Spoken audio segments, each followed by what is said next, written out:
एक बार एक बड़े से हॉल में बहुत सारे लोग बैठे थे। वहां पर दुनिया का एक बहुत ही बड़ा स्पीकर आने वाला था और सब लोग उनकी बातें सुनने के लिए वहां पर आए थे। लगभग 10 मिनट के बाद वह स्पीकर स्टेज पर आ जाता है और वह बोलता है कि अगर आपने मेरी बात ठीक से सुन ली और समझ ली तो आपकी जिंदगी पूरी तरह से बदल जाएगी। उसके बाद वह अपनी जेब से एक बिल्कुल नया चमकता हुआ 500 रुपए का नोट निकालता है और उसको ऊपर करके सबसे पूछता है कि ये नोट आप में से किसको चाहिए। ये सुनते ही सब लोग अपने अपने हाथ ऊपर कर देते हैं।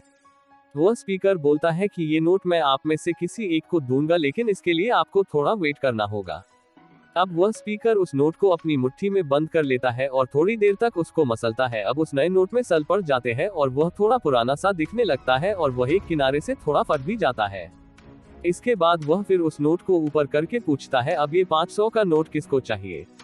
इस बार भी सभी लोग अपने हाथ ऊपर कर देते हैं। तब स्पीकर ने उस नोट को जमीन पर गिरा दिया और उस नोट पर 3-4 बार पैर रख दिया। इससे नोट और भी पुराना हो गया और उस पर थोड़ी मिट्टी भी लग गई थी। फिर उन्होंने उस नोट को ऊपर किया और पूछा कि अब बताओ, अब इस नोट को आप में से कौन लेना चाहता है। और इस बार फिर सबके सब ने अपने हाथ ऊपर कर दिए। स्पीकर अब नोट को फिर से नीचे जमीन पर गिरा देता है और उसके ऊपर कूद कूद कर उसको दोनों पैरों से रगड़ देता है और उसके ऊपर चाय भी गिरा देता है। अब नोट इतना गंदा हो जाता है कि उसको पहचानना भी मुश्किल होता है।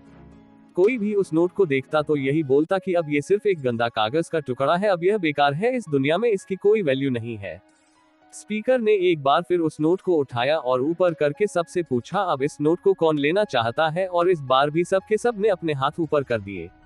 कितना भी गंदा पुराना मिट्टी में सना हुआ चाय का दाग लगा हुआ हो, लेकिन अभी भी वह 500 रुपए का नोट ही था। जिंदगी कई बार बड़े बड़े झटके देती है। आप एग्जाम में फेल हो जाते हो या जॉब के इंटरव्यू के बाद आपका सिलेक्शन नहीं होता। जब आपका बुरा समय चल रहा होता है और आप सिचुएशन का सामना कर रहे होते हो, उसके बाद आपको लगने लगता है कि आप सफलता के लायक ही नहीं है। आपको लगता है कि दूसरे लोग आपसे बेटर है और आप किसी काम के नहीं हो, आपकी कोई वैल्यू नहीं है।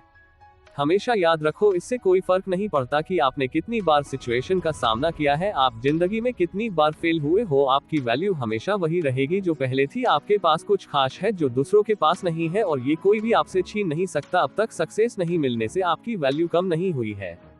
आप अभी भी अपने बारे में कितना भी लो फील कर रहे हो, उससे कोई फर्क नहीं पड़ता। जो लोग आपको अच्छे से समझते हैं वो लोग आपके वैल्यू को उतना ही मानेंगे जितना पहले मानते थे। तो अपनी वैल्यू को समझो और कुछ बड़ा करके दिखाओ।